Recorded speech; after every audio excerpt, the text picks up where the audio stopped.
안녕하세요. 저는 40대 여성으로서 작은 시골 마을에서 약국을 운영하고 있는 사람입니다. 하루를 이 채널과 함께 시작하는 것처럼 일상을 즐기는 독자입니다. 사실, 저 또한 잊기 어려울 만큼 힘든 기억을 하나 지고 있습니다. 그 오래된 기억은 아직도 생생하게 떠오르며 매일 떠올라요. 그 이야기를 꺼내려고 하면 그날의 슬픔이 떠오르면서 어려움을 겪게 돼요.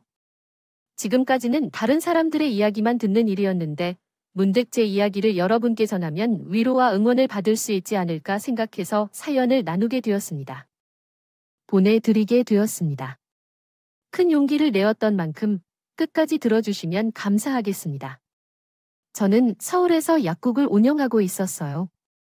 그런데 매일 한심한 듯한 표정으로 약국 문을 열고 들어오는 남자가 있었습니다. 처음에는 그런가 싶었지만 한 달 이상을 지켜보게 되니 자연스레 제 눈에 들어왔어요. 안녕하세요. 또 오셨네요. 네, 안녕하세요, 약사님. 오늘도 매일 사가시는 소화제 드릴까요? 네, 오늘도 같은 걸로 주세요. 그 남자는 매일 똑같은 시간에 오셨습니다.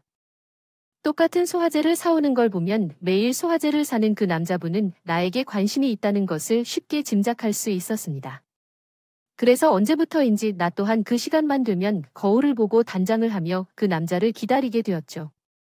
그러던 중 몇 달째 소화제만 사러 오는 그 남자는 마음속의 진심을 털어놓지 않는다는 것을 알았습니다. 참을 수 없어서 어느 날 작정을 하고 그 남자가 오기만을 기다렸습니다. 1시가 되자 그 남자는 수줍은 얼굴을 하고 약국 문을 열고 들어왔어요. 나는 그 사람을 보자마자 기다리던 대로 뾰로통하게 거칠게 말을 꺼냈죠. 오늘도 소화제만 사러 오셨네요. 네, 소화제 하나만 주세요. 제 물음에 얼굴이 시뻘개져서 당황한 기색을 나타내더라고요. 그런데 그 모습이 왠지 귀엽게 보이는 것 같아요. 제가 오늘 뭐 하나 물어봐도 돼요? 혹시 당신이 좋아해요? 네, 좋아합니다. 아니요, 그런 말이 아니에요. 좋아한다는 거예요. 아니라는 거예요. 지금 제대로 얘기 안 할 거면 앞으로는 여기로 소화제 사러 오지 마세요. 좋아합니다. 네, 많이 좋아합니다. 정말 내성적인 남자죠. 결국 제가 옆구리를 찔러서 고백을 받게 된 건나 다름없었어요. 그렇게 우리 두 사람은 울며 겨자 먹기로 데이트를 시작하게 되었어요. 그런데 만나고 보니 수줍음은 많은 줄 알았던 그 남자는 자상하고 위트도 있는 사람이었어요. 저는 그 남자의 매력에 점점 빠져들게 되었고 우리 두 사람은 금세 연인 사이로 발전했죠. 연애 1년 만에 금반지를 하늘에 건네주며 평생 변치 않겠다고 말하는 순박한 프로포즈를 받아 결혼을 약속했습니다. 그렇게 양가 부모님의 허락을 받기 위해 인사를 드리기로 했고 나는 남자친구 부모님을 만나러 가기로 했다. 안녕하세요. 저는 경철 씨와 만나고 있는 강은희입니다. 어서 오세요. 아가씨 참으로 아름답게 생기셨네요. 많이 들어봤습니다. 좋게 봐주셔서 감사합니다. 약사라 그런지 몰라도 참 지적으로 생긴 것 같아요. 차린 것만이 없지만 어서 여기 앉아주세요. 시어머니는 저를 반갑게 맞아주셨지만 그 옆에 팔을 안으로 모아서 곱지 않은 눈으로 저를 쳐다보고 있던 남편의 여동생이 불쑥 이렇게 물었어요. 약국을 하시나요? 네, 정말 약사입니다. 아, 그렇군요. 규모는 얼마나 되시나요? 직원은 없고 저 혼자 운영하고 있어요. 그렇군요. 혼자서 하는 거면 무척 소박하게 하시나 봐요. 어따 그러니까 월세는 빠지게 되겠어요. 뭐 먹고 살 정도는 되어서 걱정할 정도는 아닌 것 같네요. 남편의 여동생은 처음 만난 날에 저에게 약국 규모 같은 걸 물어봤어요. 경험이 없는 여동생의 질문에 기분이 나빴던 저는 다소 퉁명스럽게 답했고 말았어요. 신기한 성격을 가졌다는 생각이 드는데 처음 만난 자리여서 불편한 마음을 참고 예비 시어머니가 차려주신 음식을 먹으며 이야기를 나눴어요. 예비 시어머니는 일찍 사별을 하고 식당을 운영하며 자식들을 키웠다고 하더라고요. 할 일이 없는 신우는 식당에서 도와주며 시간을 보내는 것 같았어요. 그러던 중이에요. 밥을 먹는 내내 남자친구의 식사 동작이 안정하지 못하고 불안해 보입니다. 마치 가시방석에 앉아 있는 것처럼 말이에요. 밥도 제대로 먹지 못하고 예비 시어머니의 눈치를 살피는 것 같았어요. 평소와는 다른 남자친구의 모습에 걱정이 들었지만 인사하는 자리였기 때문에 참고 넘겼어요. 그리고 인사를 마치고 집으로 돌아오는 길에 남자친구에게 물었습니다. 경철수 씨, 왜 집에서 그렇게 불안해 보였어요? 그런데 그렇게 보였어? 네, 진짜 다른 사람 같던데요. 동생조차도 편안해 보이지 않았어요. 같은 거예요. 어머니께도 그렇게 비쳐 보이는 거죠. 남자친구는 제 질문에 오랜 시간 대답이 없다가 어렵게 입을 열었습니다. 사실은 하지 못한 말이 있어 이전부터 이야기하려고 했는데 기회를 놓치고 말하지 못했어요. 하지 못한 말이죠. 사실은 그렇거든요. 남자친구가 말한 것은 정말 충격적이었어요. 사실은 남자친구의 어머니는 남자친구를 낳아주신 생모가 아니라는 것이에요. 어린 시절 사고로 친부모님을 잃은 후 큰아버지 댁에서 자란다는데 인자로서 남자친구를 특히 애정을 담아 켜안아주셨던 큰아버지께서 어린 시절을 어떻게든 돌보는 마음으로 양자로 들여 호적에 올렸다고 합니다. 그러나 얼마 되지 않아서 큰아버지마저 지병으로 갑자기 돌아가셨다고 합니다. 결국 큰 어머니와 여동생과 함께 살게 되었다고 합니다. 그러나 처음부터 남자친구를 호적에 올리는 일에 반대했던 큰 어머니는 남자친구 때문에 큰아버지가 일찍 돌아가신 것이라며 눈치를 줬다고 합니다. 남자친구 또한 큰아버지의 죽음이 자신의 잘못인 것만 같아 죄책감을 느끼며 살았다고 합니다. 그러다 보니 자신의 결혼이 어머니와 여동생에게 폐를 끼칠지도 모른다는 생각이 들어서 고민했다고 합니다. 이런 중요한 이야기를 이제야 털어놓아서 미안하지만 나도 쉽게 말하기 어려운 것이었습니다. 경철 씨가 그런 사정이 있을 줄 몰랐어요. 나라도 말하기 어려울 것 같습니다. 같아요. 지금이라도 말해줘서 고마워요. 이해해줘서 고마워. 내가 결혼하면 당신한테 더 잘할 거야. 뒤늦게 이 사실을 알게 된 것은 섭섭하기도 했지만 남자친구의 어쩔 줄 모르는 얼굴을 보고서는 이해할 수밖에 없었습니다. 그리고 남자친구의 어머니가 생모가 아니라는 사실이 우리 두 사람의 관계에 문제를 만들진 않았어요. 저희 두 사람은 얼마 지나지 않아 결혼에 꼴이 냈고 여느 신혼부부들처럼 행복한 신혼을 보냈어요. 하지만 그런 행복은 예상치 못한 이유로 조금씩 실금이 가기 시작했어요. 연애랑 달리 약국에 출근해서 일을 하고 있는데 시어머니가 약국 문을 열고 불쑥 들어서더라고요. 들어오셨나요? 제가 시어머니의 예상치 못한 방문에 정말 깜짝 놀라서 말았어요.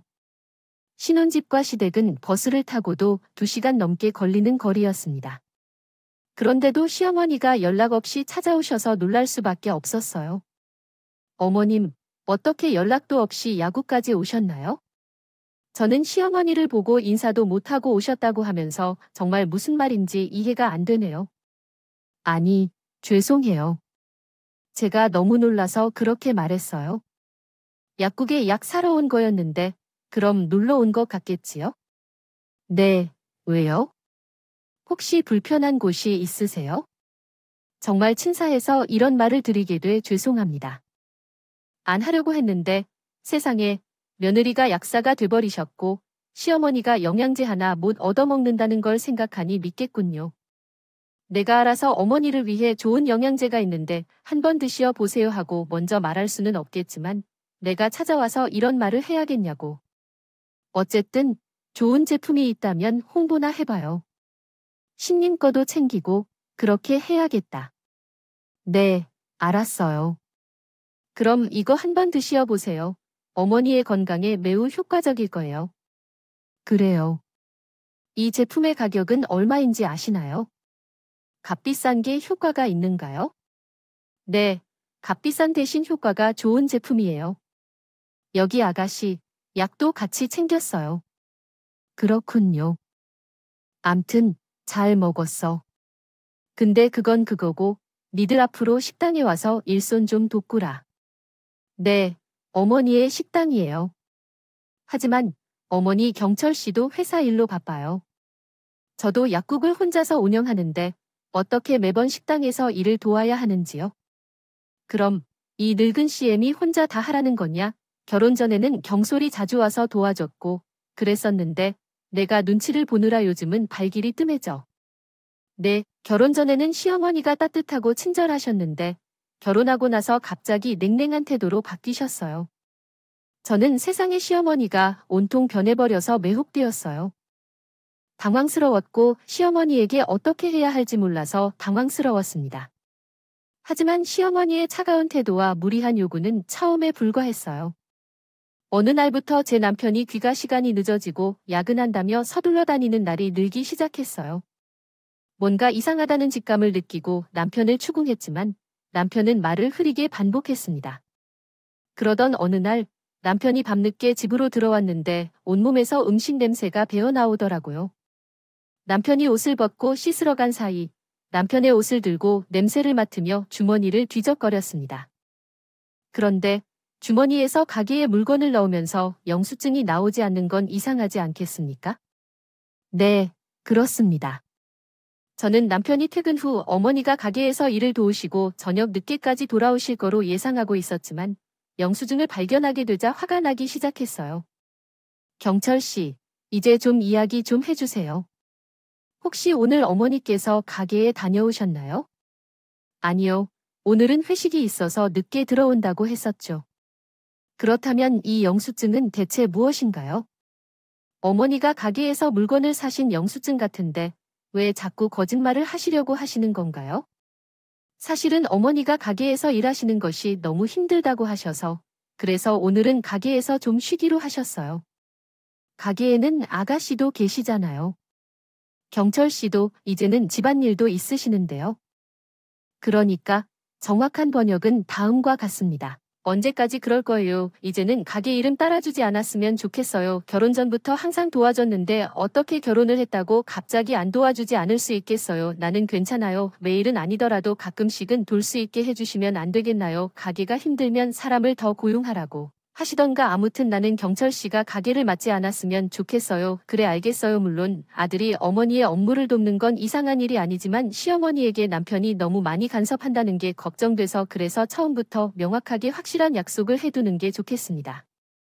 저는 직접 시어머니에게 전화를 걸어서 죄송한데 경철 씨 때문에 전화를 드렸어요. 경철 씨가 결혼 전에는 가게를 도와주셨을지 모르겠지만 이제 경철 씨도 가정을 이루고 계시니까 가게를 시키지 않으셨으면 좋겠어요 라고 말했습니다. 시어머니는 얘 말하는 것 좀 봐. 아들이 엄마의 당연한 거 아니겠어. 내가 먹이고 입혔으니까 키웠는데 아들이 다 늙은 엄마가 하는 일 하나 돕지 못하니 라고 말씀하셨습니다. 아가씨도 계시고 정 힘드시면 사람 한 명 고용하면 되잖아요. 사람은 그냥 쓰잖아요. 돈이 있어야 쓸 수 있지. 내 말 안 번 잘했어. 나 좀 사람 쓰도록 돈 좀 내봐봐. 네, 저는 시어머니가 남편을 가게로 부르지 않았으면 좋겠다고 했지만 오히려 시어머니는 화를 내시며 돈까지 요구하시는 겁니다. 황당하고 기가 막히지만 저는 더 이상 시어머니의 심술을 받아줄 생각은 없어요.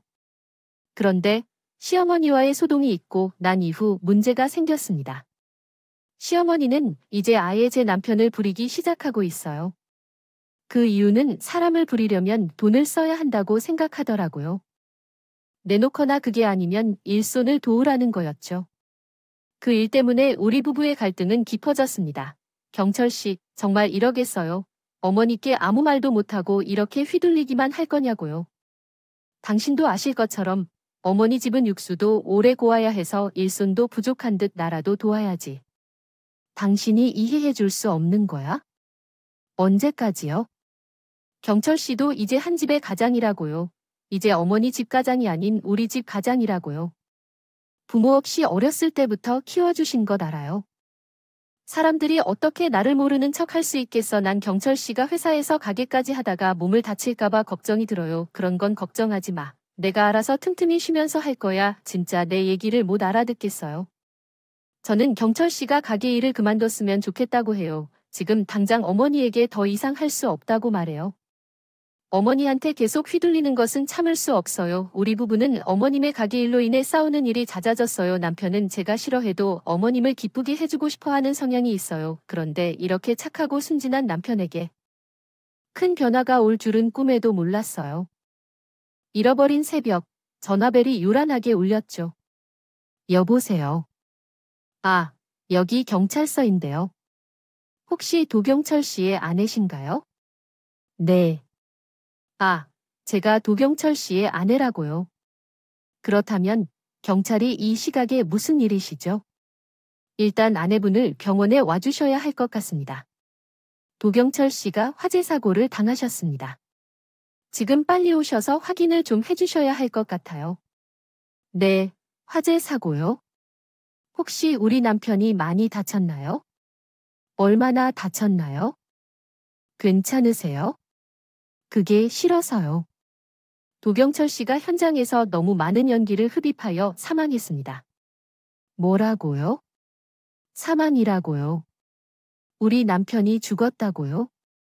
내 가족들이 신원 확인을 좀 해주셔야 할 것 같습니다. 정말 충격적이었어요. 이른 새벽에 경찰로부터 전화가 왔는데 믿기지가 않았어요. 뭔가 잘못된 일이 있을 것 같아서 서둘러 남편이 입원 중이던 병원으로 갔습니다. 병원에 도착하니 전화를 한 경찰분이 기다리고 계셨어요. 경찰분께서 사고 경위에 대해 간략히 설명해 주셨습니다. 설명해 주셨는데 남편은 시어머니 가게에서 일을 하다가 사고를 당한 것 같았습니다. 시어머니 가게에 큰 불이 났고 겨우 화재를 진압했지만 남편의 횡포를 막지는 못했던 것이었습니다. 경찰의 말로는 불씨가 주방에서부터 시작되었다고 했었죠. 저는 무너지는 가슴을 겨우 부여잡고 남편이 안치된 영안실로 들어갔어요. 하지만 차마 눈을 뜨고 남편을 볼 수가 없었습니다. 남편의 모습은 알아볼 수 없을 정도로 망가져 있었고 처참 그 자체였습니다. 온몸에 화상을 입은 채 검게 그을린 사람이 정말 제 남편 맞는지 알아보기가 어려울 정도였어요. 그런데 침대에 누워있는 그 사람은 분명히 제 남편이었다. 오늘 저녁에 야근이라고 연락이 왔던 남편인데 혼자 쓸쓸히 영안실에 누워있다는 사실이 실감이 나지 않았다. 저는 황당함에 그 자리에 주저앉아 울었습니다. 한참 동안 정신을 차리지 못한 채 연락을 받고 온 시어머니와 신우가 땅바닥을 치며 울고 있었다. 그러나 그 모습은 나에게 가식적으로 보였다. 시어머니는 가게에서 늦은 시간까지 일을 하다가 남편이 이렇게 되었을 것 같아서 시어머니와 신우가 더욱 염탐스럽고 원망스러웠다. 남편의 장례식에서도 시모와 신우는 매우 어색했다. 나는 경황이 없는 가운데 장례를 치르느라 바쁘게 지냈다. 정신없는 상황에서 눈물이 금세 말라버린 시모와 신우는 자리를 잡고 앉았다. 우리에게 음식을 차려놓으라고 하며 빈소에 차려진 음식을 잘 먹었다. 친자식이었을지라도 무려 몇십 년 동안 어깨를 맞대며 살아온 아들이 죽은 것처럼 우리는 아무 말도 없이 음식을 삼키는 모습을 보며 정말 실감이 나지 않았다.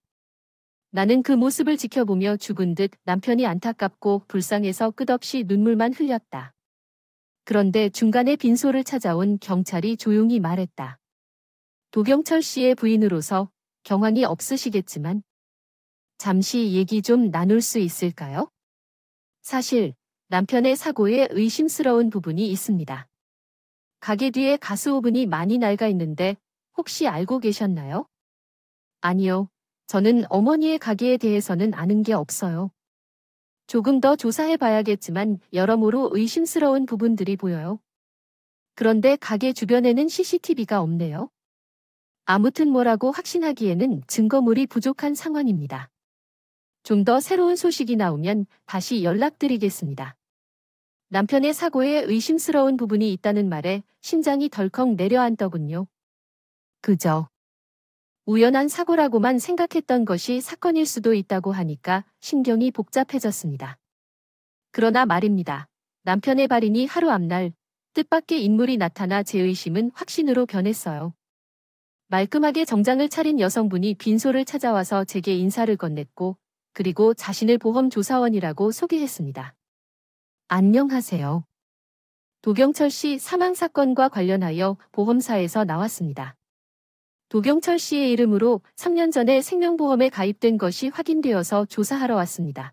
생명보험이라는 말에 깜짝 놀랐습니다. 3년 전에 어제와 결혼하는 것을 듣고 놀라웠어요.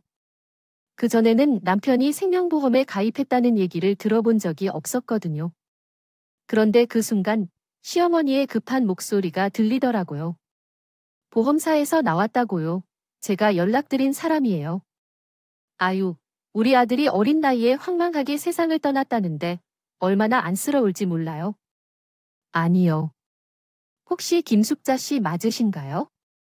김숙자 씨가 보험 계약자신가요? 뭐라고요? 저희 어머니가 보험 계약자라고요? 네, 계약자이자 수익자신데요. 도경철 씨의 사망사고가 맞다면 3억 원의 보험금을 받게 됩니다. 3억이에요. 그러니까 제 시어머니가 보험금 수령자로 지정되어 있다는 말이신 거죠. 이 사실이 실제로 확인되는 결정적인 순간이었습니다. 시어머니는 남편의 명의로 생명보험에 가입하고 자신을 수익자로 지정한 것이었어요. 또한 이 사실을 아무에게도 알리지 않았었죠. 그래서 제 지금 말씀드리는 사항들이 전부 사실이에요. 정말로 경철 씨의 이름으로 보험에 가입하신 거예요. 그래, 그래서 사실이야. 내가 아들을 걱정해서 보험에 들었다가 잘못된 일인가? 내가 대신 들어준 게 문제가 뭔지? 그냥 내가 내야 할 보험료를 내어줬다고? 아니에요. 지금 그런 말씀이 아니에요. 경철 씨도 전혀 그런 말 한 적 없다는 걸 보면요. 경철 씨도 몰랐던 것 같은데 세상에 당사자도 모르는 모험이 어디에 있어요. 경철이 앞으로 생명보험이 있다는 걸 알면 내가 무슨 짓이라도 꾸밀 줄 알고 말하지 않았나 보지. 뭐라고요? 저는 말싸움을 벌이다 시어머니의 뻔뻔한 태도에 억장이 무너지는 것 같았어요. 아무리 봐도 시어머니는 경철 씨를 모르게 생명보험을 들어놓은 게 확실해 보였습니다. 하지만 시어머니는 아니라고 발뺌만 했고 결국 저와 거친 말을 주고받다가 몸싸움까지 벌어지고 말았네요. 그리고 신우까지 합세하는 바람에 싸움은 크게 번졌죠. 결국 저는 두 사람의 데자뷰질에 혼절을 하고야 말았습니다. 정신을 잃었을 때 어떻게 되었나요? 겨우 정신을 차릴 때 전 응급실에 있는 침대에 누워 있었어요. 그리고 제 옆에는 검은 정장을 입은 낯선 남자가 있습니다. 누구세요? 안녕하세요. 이제 좀 정신 차리세요. 저는 경철이의 어릴 적 친구 김수철입니다. 결혼식장에서도 인사드렸었는데 혹시 기억나세요? 아, 네, 기억나는 것 같아요. 근데 왜 여기에 계세요? 재수 씨가 빈소에서 어머니랑 다투셨다 정신을 잃으신 것을 봤어요. 그래서 제가 여기로 데려왔습니다. 아, 그렇군요. 감사합니다. 재수 씨가 정신을 바짝 차려야 합니다. 억울하게 죽은 경찰을 위한 것이니까요. 뭐라고요? 억울하게 죽다니 무슨 말이세요? 지금은 긴 이야기를 하는 것이 어렵기 때문에 장례가 끝나고 이것을 한번 읽어보시고 전화를 주세요. 제 전화번호입니다. 이만 가보겠습니다. 그렇게 남편의 친구라는 사람은 제 상복 속 주머니에 쪽지와 무언가를 함께 넣었다는 걸 발견했어요. 주머니에 손을 넣어 빼보니 전화번호가 적힌 꼬깃꼬깃한 종이와 메모리 카드가 함께 있었습니다. 들어 있었습니다. 정말 이상한 일이었어요. 왜 남편의 오랜 친구가 제게 이런 걸 지어주는지 이해할 수가 없었죠. 메모리 카드에 무슨 내용이 들어있는지 궁금했지만 아직 남편의 장례가 끝나지 않은 상태여서 생각을 길게 할 수 없었습니다. 겨우 정신을 차린 후 우여곡절 끝에 남편의 화장까지 마치고 유골함을 가지고 집으로 돌아왔어요. 혼자 우두커니 앉아있으니 남편의 빈자리가 더욱 크게 느껴지더군요. 남편의 옷 가지며 남편의 손이 대인 묻은 물건들을 정리하며 얼마나 울었는지 모릅니다. 한참을 울다가 문득 상복 속 메모리 카드가 생각이 났어요. 저는 컴퓨터를 켜고 제가 메모리 카드의 내용을 확인해 보았어요. 메모리 카드는 수철 씨의 블랙박스인 것으로 보였습니다. 영상 속에서 저는 경찰들이 찾지 못한 놀라운 모습들을 볼 수 있었어요. 블랙박스 영상 안에는 두 사람의 의심스러운 행동들이 선명하게 담겨 있었습니다. 신우는 가게 뒤편에서 무언가 초조한 사람처럼 망을 보듯 서성이고 있었고 그 옆으로는 시어머니가 무언가 뾰족해 보이는 것을 들고서가 소스를 마치 마모가 된 것처럼 만들고 있었어요. 어디서 본 건 있는지 두 사람은 야무지게 장갑까지 끼고 있더군요. 놀란 마음을 겨우 진정시키고 있는 참이었습니다. 곧바로 받았던 메모리 카드와 함께 주어진 종이에 적힌 전화번호로 전화를 걸었습니다. 안녕하세요. 전 경철 씨의 아내인데요. 수철 씨가 주신 영상을 보고 전화드렸어요. 혹시 조금 더 자세한 내용을 들을 수 있을까요? 네, 안 그래도 재수 씨의 연락을 기다리고 있었습니다. 오늘 시간 괜찮으시다면 만나볼 수 있을까요? 네, 제 시간 괜찮아요. 그럼 5시에 만나는 걸로 해요. 바로 뒤에 남편의 친구를 만난 제가 그 사람으로부터 놀라운 이야기를 듣고 있습니다. 재수 씨, 안 그래도 정신이 없으실 텐데 많이 놀라셨죠? 네. 그러나 사고가 일어난 그날에는 어떻게 수철 씨가 그 영상을 찍을 수 있었는지 이해할 수 있을까요? 제 마음은 급했고 인사조차 없이 남편의 친구를 만나러 가는 동안 내 궁금증을 쏟아내었습니다. 남편의 친구는 다음과 같이 설명했습니다. 사고가 발생한 날, 수철 씨는 오랜만에 남편을 만나기로 약속을 했다고 합니다. 그러나 남편에게 다시 연락이 왔는데 어머니가 가게에서 바빠서 즉시 나올 수 없다고 했다고 합니다. 대신에 가게에서 어머니와 동생이 퇴근을 한 뒤 만나자는 제안을 했다고 합니다.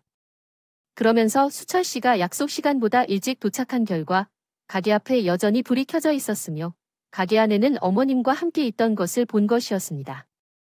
여동생이 있어서 가게 뒤편에 차를 세워두고 기다리다가 깜빡 졸았다는 것이었죠. 그렇게 잠든 수철 씨는 급박하게 자동차 창문을 두드리는 소리를 듣고 잠에서 깼다고 하더군요. 누군가 불이 났다며 대피하라고 해서 정신을 차리고 보니 남편을 만나기로 한 가게가 불에 타고 있더라는 겁니다.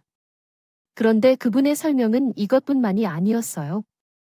남편의 오래된 친구 수철 씨는 남편이 과거 어릴 적부터 시어머니의 가진 구박과 학대를 받으며 자라왔다는 것을 쑥이 알고 있었어요.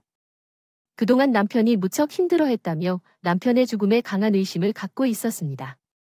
그래서 블랙박스 영상과 연락처를 살짝 전해주셨던 게 맞았죠. 그 말을 듣자마자 모든 일이 어머니가 들어두신 보험 때문에 벌어진 것이 아닌가 생각이 들었어요. 남편의 죽음에는 확실한 것이 없었고 모든 사실이 드러나면서 가만히 있을 수 없게 되었죠. 그래서 수철 씨와 함께 남편의 담당 영상을 찾아가기로 했습니다. 안녕하세요, 형사님. 도경철 씨의 아내입니다. 장례는 잘 마무리되셨나요? 하지만 아직 조사가 끝나지 않았는데 왜 여기까지 오신 건가요? 형사님, 남편 사고에 대해 의심스러운 점이 있다고 하셨는데 확실한 증거가 부족하다고도 하셨죠. 형사분이 말한 내용이 담겨 있는 것 같아요. 사고 당일에 녹화된 블랙박스 영상인데 이분은 남편의 친구이십니다. 사고가 발생한 날 남편을 만나기로 약속이 되어 있어서 사고 현장에 계셨다고 해요. 그리고 이분의 블랙박스에 수상한 장면이 찍혔고요. 이거 본인 것 맞습니까? 네, 제 차 블랙박스 영상을 확인하였습니다. 형사님, 이건 단순한 화재 사고가 아닐 것 같습니다. 조사 좀 부탁드립니다. 알겠습니다. 그럼 제가 영상을 살펴본 후 다시 연락드리겠습니다. 저는 형사님께 블랙박스 메모리 카드를 건네며 상황을 설명했어요. 형사님도 좀 더 면밀하게 조사를 해보겠다고 하더라고요. 그리고 그 결과까지 시간이 많이 걸리지 않았습니다. 제출한 블랙박스 영상에서 시어머니와 신우의 의도적인 행동이 명백히 담겨 있었기 때문에 두 사람을 방화 혐의의 주요 용의자로 지목하여 수사가 진행되었습니다. 경찰 수사가 본격화되자 놀라운 진실이 하나둘씩 드러나기 시작했습니다. 그러던 중 시어머니와 신우가 프로판 가스관을 고의로 손상시키고 화재를 일으켜 남편의 보험금을 노리는 악랄한 범죄를 저질렀음이 밝혀졌습니다. 경찰은 시어머니와 신우의 행동이 보험금을 노린 범죄라고 명백하게 판단했고 두 사람은 긴급 체포되었습니다. 이후 조사를 받은 뒤 검찰에 송치되었죠. 검찰에 넘겨지기 전 나와 짧게 만나게 된 시어머니와 신우는 나에게 정말 오해라며 울고불며 선처를 구했습니다. 그 행동이 너무 충격적이었기에 말이 나오지 않을 정도였습니다. 나는 두 사람에게 단호하게 말했어요. 당신들도 최소한의 양심이 있다면 죗값을 철저히 치르라고 말했어요. 그리고 얼마 지나지 않아 남편의 억울함을 밝혀줄 수 있는 재판이 열렸습니다. 하지만 그들은 법정에서도 끝까지 오해라며 죄를 회개하지 않았습니다. 그런 시어머니와 신우를 보면서 그 뻔뻔함의 헛구역질이 나오는 것만 같았습니다. 재판이 열리는 과정 중에 눈을 슬며시 감고 하늘에 있는 남편에게 기도했습니다. 경철 씨, 그들이 옳은 범죄 처벌을 받을 수 있도록 도와주세요. 제 목으로서 도와주세요. 남편이 제 목소리를 들었을까요? 재판 결과 범죄 혐의가 충분히 입증된 시모와 신우는 결국 시앞에서 벌을 면치 못했습니다. 시어머니는 3억이라는 남편의 생명보험금을 노리고 완벽한 범죄를 꿈꿨지만 그 대가로 남은 인생을 거의 감옥에서 보내게 되었습니다. 저의 참담한 심정과 남편의 불쌍한 처지를 남기며 그들의 처벌을 기대합니다. 죽음을 대신한 부족이었지만 그럼에도 불구하고 남편의 억울한 죽음이 밝혀졌기 때문에 나중에 하늘에 계신 남편을 만나러 갈 때 떳떳하게 그 사람의 얼굴을 마주할 수 있을 것 같았어요. 또한 남편의 보험금 수령자였던 시어머니는 고의적인 보험 사기를 저질러서 보험금을 수령할 수 없게 되었습니다. 그 결과 법적 상속인인 저에게 보험금이 지급되었습니다. 그렇지만 전 전혀 기쁘지 않았습니다. 남편을 다시 볼 수 없다는 절망이 제 마음을 괴롭혔어요. 보험사 설명을 듣고 아직 보내지 못한 유골함을 부정기적으로 안고 있으며 얼마나 울었는지 모르겠습니다. 그래도 이대로 주저앉아 슬퍼하고만 있는 것은 없었어요. 보험금은 남편이 제게 마지막으로 남겨주고 간 선물로 생각하며 이 돈을 어떻게 써야 남편이 기뻐할지 생각하고 있었습니다. 그런데 문득 연애 시절의 남편과 주고받았던 말들이 생각나더군요. 남편은 가끔 빌딩숲을 벗어나 공기 좋은 자연에서 작은 집을 짓고 평화롭게 살고 싶다는 말을 했어요. 그 생각이 들자마자 남편과 연애 시절 함께 여행한 적이 있는 시골 마을로 내려갔습니다. 거기에 작은 땅과 집을 마련하고 약국도 열었어요. 남편이 매우 좋아했던 그곳에 정착하여 살게 되었습니다. 남편과의 끝까지 이루어지지 못한 인연을 나름 나누고 있습니다. 작은 시골 마을이어서 약국이 없던 분들은 마을에 약국이 생기자 무척 기뻐하셨습니다. 그래서 제게도 농작물을 나눠주시고 말벗이 되어주시며 사람 사는 정을 아낌없이 나눠주셨습니다. 그 덕분에 남편을 잃은 상처를 치유하며 살아가고 있네요. 그곳에서 마음의 상처를 달래며 살아가다가 생각지도 않은 연락을 받았어요. 교도소에서 연락이 왔는데 시어머니가 몸이 불편해져서 면회를 달라는 요청을 받았다고 합니다. 거절하고 싶은 마음도 컸지만 이제 그들과의 인연을 마무리 지어야겠다는 생각에 시어머니의 얼굴을 한 번 보기로 결심했습니다. 우리는 며느리가 되기로 했습니다. 내가 여기서 힘들게 살아온 만큼 몸이 많이 힘들어졌어요. 그래도 예정대로 신경 좀 써주시면 좋겠는데 영치금도 넣어주시고 가끔 얼굴도 보러 오시면 얼마나 좋을까요? 이제 시간도 많이 지나고 우리도 책값을 받으며 고생하고 있잖아요. 그러니까 내가 우리를 좀 도와주실 수 없을까요? 지금 저한테 도와주시려고 하셨어요. 어머니는 아직 사람이 되기에는 멀었네요. 거기서 평생 그 사람에게 용서를 구해도 모자랄 판국에 도와주시겠다는 건가요? 저한테 그런 말이 나옵니다.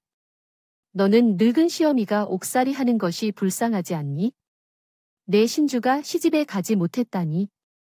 교도소에서 세월을 보내는 것은 아무렇지도 않냐고. 그럼 경찰 씨는요?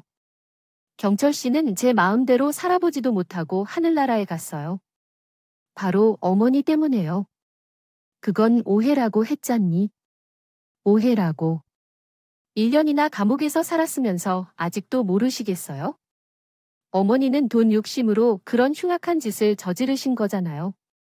몸이 불편하다는 핑계로 면회를 요청했던 시어머니는 1년이나 복역을 했음에도 죄를 뉘우치지 못하고 뻔뻔한 모습이었습니다. 아직도 자신의 죄를 뉘우치지 못한 시어머니를 보고 오니 오히려 불쌍하다는 생각마저 들더군요. 차라리 제게 잘못했다고 후회한다며 사죄를 구한 적이 있었다면 어떻게 될까요?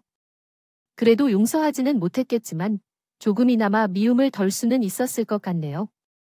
저는 이곳에서 할머니와 할아버지, 말동무가 되어 사람의 약을 처방하고 가축약도 처방해주며 말 해결사로 잘 지내고 있습니다.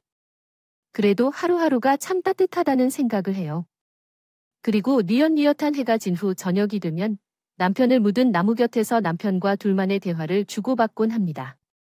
그렇게 또 하루를 살아갈 힘을 얻으면서 살고 있네요. 남편과 대화를 나눈 뒤에는 마치 남편과 함께 있는 기분마저도 느껴지곤 해요. 남편에 대한 그리움도 조금씩 줄어들고 있는 것 같아요. 이제 제 이야기를 줄여야겠네요. 저와 같이 박복한 삶 속에서도 고난을 극복하며 즐겁게 생활하고 있는 모습을 보여드리니 여러분도 제 이야기를 들으시고 조금이나마 위로를 받아 힘내시기를 바랍니다. 제 보잘것없는 삶 이야기를 끝까지 들어주셔서 감사합니다. 오늘은 제 이야기만큼 소중한 여러분의 댓글을 기다리며 구독, 좋아요, 공유는 물론 알람 설정도 해주시길 바랍니다. 함께 해주셔서 감사합니다.